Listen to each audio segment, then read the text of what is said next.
United चिरां दुआर football क्लाबनि बानजायनायाव चिरांनि काजलगाव स्पर्ट्स एसोसिएशननि फोथाराव अपेन फुटबल ट्रायल हाबाफारि। मोजां जोलुर गेलेगिरि नागिरनायनि थांखिजों इउनाइटेड चिरां दुआर एफसीनि बानजायनायाव चिरां जिल्ला स्पर्ट्स एसोसिएशननि काजलगावनि गेवलां फोथाराव दिनै 28 बोसोर आरो 22 बोसोरनि सिंनि हौवासाफोरनि गेवलां जोलुर नायबिजिरनाय लानाय जादों, जेराव आसामनि अनगायैबो बेंगल, झारखन्ड बायदि रायजोफोरनिफ्राय ट्रायल खालामगिरि लाइमोनफोरा खमै 600निबो बारा बाहागो लायो आरो बेयावनो बोसोनगिरि हिसाबै बाहागो लाफैयो हलिचरन नार्जारी बिथाङाबो। मख'जायोदि आसाम फुटबल एसोसिएशननि गाहाय नेहाथारि बिथां डक्टर सांग्रां ब्रह्मआ फोरमायनाय बायदिब्ला बे फुटबल ट्रायल हाबाफारि लानायनि थांखिया जादों सायख'जानाय गेलेगिरिफोरखौ क्लाबाव दोनै मोजां फोरोंथाय होनायजों लोगोसे आसाम आरो भारत हादरनि गुबुन गुबुन फुटबल खेलायाव बादायहैनानै गावखौनो मुलुगनि साफा राफोद आरो मोजां गेलेगिरि महरै सिनायथि होनाय। ओरै फारसेथिं बर' फिसा भारत हादरनि मुंदांखा जोलुर गेलेगिरि हलिचरन नार्जारीआबो सासे मोजां गेलेगिरि जानोबा गाज्रि बेसाद जानायखौ गेलेगिरिफोरा जिउआव जायगा होनो नाङा आरो जोंनि ओनसोलनिफ्रायनो मोजां गेलेगिरि दिहुननांगौब्ला स्पर्ट्स एकाडेमि नांथारगौ आरो बेबायदि एकाडेमिखौ खुलिनो हाग्रा बर'फोरनि गेजेरावबो गोबां दंसै होनना बुंथियो। आंबो बेबायदि ट्रायलाव थांफेरा, दिनै आं फैदों।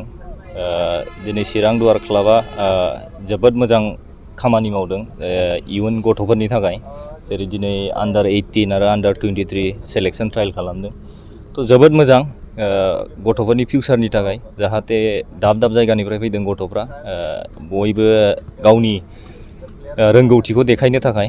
थ' बेनो बहुद मोजां प्लेटफर्म इयुन गेलेगिरिफोरनिफ्राय। आंबो गोदो बिदिनो उन्दैनिफ्राय गेलेदों, जे आंबो ट्रायलाव थांदों सायाव। थ' दिनै गथ'फ्रा फैदों, जोबोद मोजां मोनदों आंबो दाब दाब जायगानिफ्राय फैनायखौ, जाहाथे गावनि रोंगौथिखौ देखायथों। जुदि सेलेक्सन जायोबा गावनि अपरचुनिटिखौ मोनगोन गथ'फ्रा, जाहाथे बावहाय दिनै सेलेक्सन जायोबा जानायनि थानायनि गासिबो फेसिलिटि दं। थ' जोबोद मोजां। थ' आं लुबैयो जे बिदिनो फैबाय थाथों गथ'फ्रा, आरो इयुनाव जोंनि जायगायाव दाब दाब जायगायाव बिदिनो ट्रायल्स बा एकाडेमिफोरखौ खुलिनांगौ, बिराद इम्परटेन्ट। बेनो बिराद गोनांथि जोंनि थाखाय, गथ'फोरनि थाखाय। माबायदि नुदों गेलेगिरिफोरखौ बे जायगानि? गेलेगिरिफोरा जोंनिया दा क्वालिटिया अनेक खम दङ, मानो होनबा जोंनियाव लाइक ग्रास रुट गैया, जोंनियाव एकाडेमि मोजां गैया। थ' जोंनो बेखौ इमप्रुभ खालामनांगोन, जाहाथे जोंनि एकाडेमि नांगोन। दाब दाब जायगायाव जोंनो बहुद एकाडेमि नांगोन, होनबासो कचिं मोननांगोन। कचिं मोनबासो प्लेयारनि गेलेनाया इमप्रुभ जायो, जाहाथे मोजां एक्सारसाइज मोजां प्रेक्टिस मोनबासो प्लेयारफोरनि गेलेनाय सब जिनिसानो क्वालिटियानो सोलायलाङो, कचिं मोनबासो।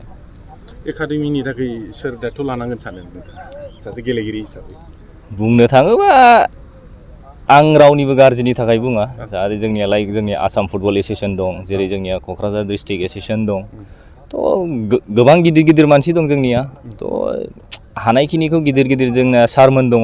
थ' बिसोर जुदि दायित्व लायोबा बहुत मोजां, जाहाथे जोंनो दाब दाब जायगायाव जाहाथे जोंनो इसिबांखिनिखौ नाङा, जोंनो मोनब्रै मोनबा जायगायाव जुदि मोजां एकाडेमि खुलिनानै होनो हायोबा गथ'फोरनि थाखाय बिराद मोजां।